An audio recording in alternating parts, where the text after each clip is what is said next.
Olá, queridos amigos, tudo bem com vocês? É uma alegria poder estar aqui com vocês, conectados, para nós estudarmos a lição da Escola Sabatina, que nesse trimestre traz o título O Grande Conflito. Sim, e talvez nós não imaginávamos quão propício seria estudarmos esse tema nos dias atuais, a qual nós estamos vivendo hoje. Entender que em meio a esse grande conflito existe uma esperança, e essa esperança se encontra no contexto da breve volta de Jesus, é algo que nos faz entender que mesmo que nós tenhamos aflições, nós precisamos realmente ter bom ânimo e entender que um dia tudo isso vai passar e Jesus em breve voltará. Nós estamos na lição de número 7, que traz o título Motivados pela Esperança. E o verso para memorizar se encontra no livro de Isaías, no capítulo 25, no versículo 9, que diz assim: Naquele dia se dirá: Eis que este é o nosso Deus, em quem esperávamos, e Ele nos salvará. Este é o Senhor, a quem aguardávamos. Na sua salvação exultaremos e nos alegraremos. Sim, uma esperança dentro de um contexto de um grande conflito. E essa esperança se encontra na breve volta de Jesus. A lição dessa semana nos faz novamente voltarmos a estudar a história da igreja cristã dentro dessa terra. A história de como Deus tem guiado o seu povo. A importância de compreendermos que mesmo em meio a contextos de apostasia, a contextos onde as tradições são colocadas acima da palavra de Deus, Deus sempre teve ali os sinceros, o que nós podemos chamar de remanescente. Aquele povo que buscava sempre colocar Deus acima de tudo e de todos. A importância de compreender que em meio a um contexto de apostasia, Deus se preocupou em trazer as verdades que haviam sido pisadas pelo inimigo de Deus.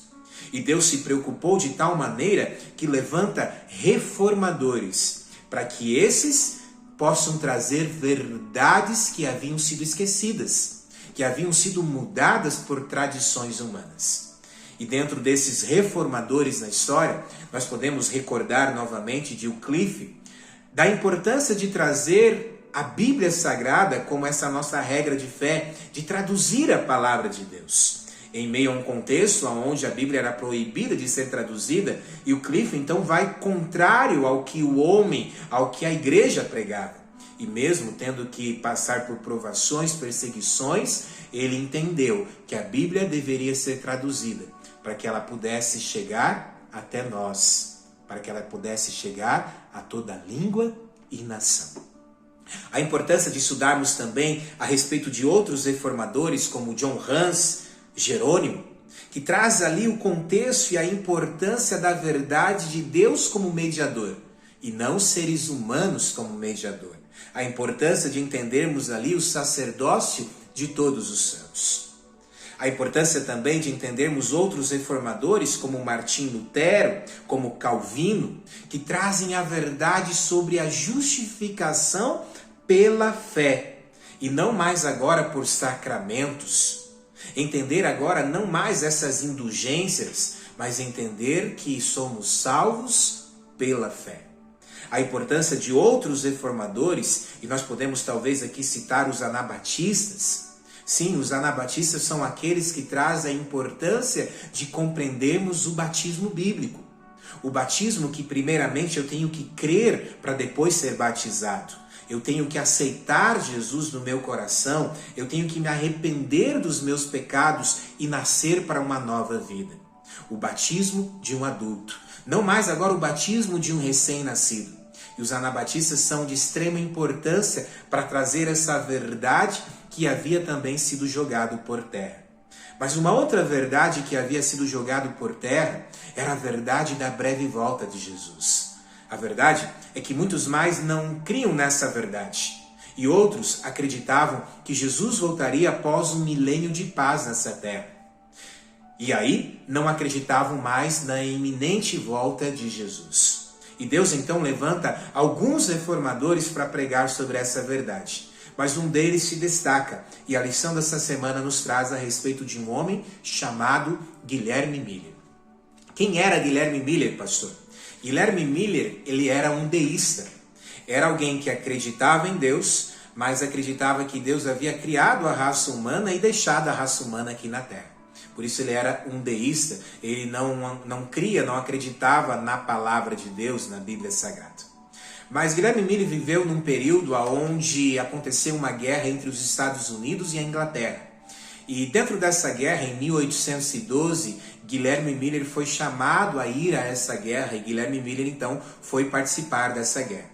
E lá nessa guerra ele tinha uma certeza: eles iriam perder. Ele viu, por exemplo, 3 amigos dele sendo mortos na sua frente com uma bomba explodindo e ele não veio a morrer.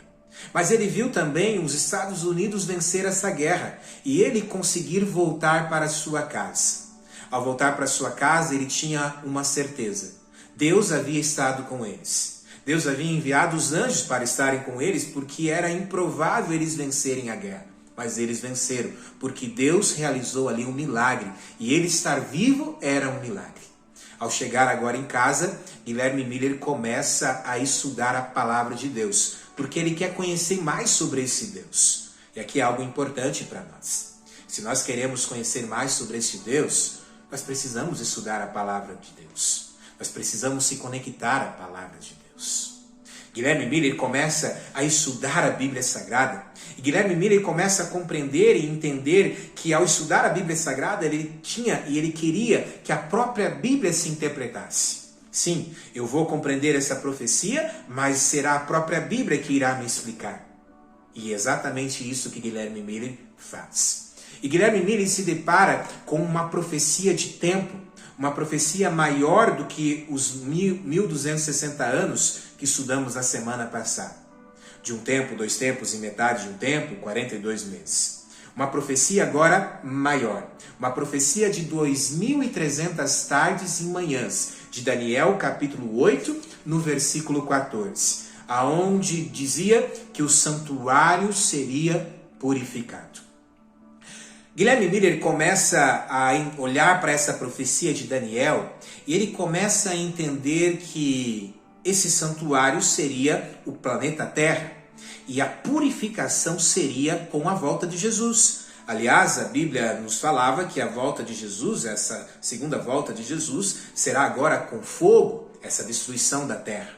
E ao destruir a terra, então, Guilherme Miller entendia que seria essa purificação. Por isso, a purificação do santuário, o santuário seria purificado, seria com a volta de Jesus e o fogo que desceria do céu para purificar o planeta Terra. E Guilherme Miller, então, agora entende. Há um tempo para essa profecia se cumprir. Eu preciso agora entender quando dá início a essa profecia para que eu consiga, então, chegar na data qual acontecerá essa profecia. E dentro desses estudos, Guilherme Miller começa então a estudar ali os 1260 anos, a ver ali datas que foram cumpridas dentro dessas profecias, a estudar ali as 70 semanas, a estudar ali sobre o nascimento de Cristo, em especial a morte de Cristo, a compreender ali o decreto de Artaxerxes, e ao compreender ali o decreto de Artaxerxes, lendo ali o livro de Esdras, ele compreende, então, dentro dessa profecia, que o início dessa profecia se dá ali, então, no ano 457 a.C. E dando, então, essa profecia, entre 457 e 458, chegaria, então, ao ano de 1843, 1844. Mas exatamente 457, por quê? Porque essa profecia ela está voltada também ali no contexto com a morte de Cristo. E quando a gente estuda ali sobre a morte de Cristo, nós entendemos que sim, a data da morte de Jesus foi no dia 27 de abril do ano 31. Então, dentro deste contexto profético, a profecia então teria início do ano 457 a.C.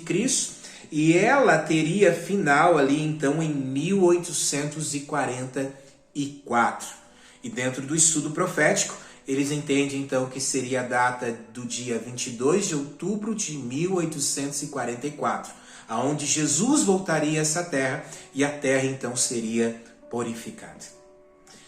algo muito importante. A verdade é que sim, a data estava correta. O episódio, o acontecimento é que estava errado. A próxima lição nós vamos estudar um pouquinho mais sobre isso. Mas algo muito importante acontece aqui. A importância de voltar novamente a estudar sobre a breve volta de Jesus. A importância de ter esperança em meio às tormentas que acontecem neste mundo.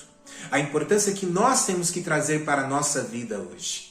É certo que Guilherme Miller errou o acontecimento, assim como outros ali na sua época. Mas eles tiveram essa esperança no coração da breve volta de Jesus. Depois, os estudiosos começaram a estudar e entender o que o acontecimento era outro. Mas naquele momento eles tiveram uma grande esperança. Uma esperança que passava pela dor, pelo sofrimento a qual eles estavam enfrentando.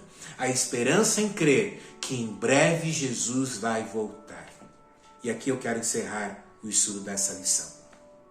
Eu gostaria que ao você olhar para este mundo ao qual você está vivendo hoje, talvez tormentas que você tem enfrentado na sua casa, talvez tempestades que tenham acontecido no seu casamento, na sua vida, com os seus filhos, ou talvez olhando para as guerras que têm acontecido ao nosso redor, para as enchentes que têm acontecido no Rio Grande do Sul, e você vê essa tristeza, você vê crianças sendo mortas, você vê a fome cada vez mais aumentando, guerras cada vez mais acontecendo, e você olha para essas tempestades da vida e muitas vezes você fica desanimado.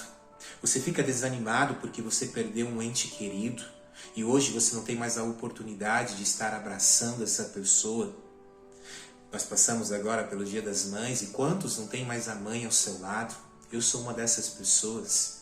Mas em meio a essas tempestades da vida, ter a esperança da breve volta de Jesus, a esperança que Jesus voltará nas nuvens dos céus com poder e grande glória, que aqueles que descansam no Senhor irão ressuscitar, é algo que nos alegra, é algo que nos deixa felizes em meio às tormentas da vida, é algo que nos faz clamar, Senhor, por favor, volte logo.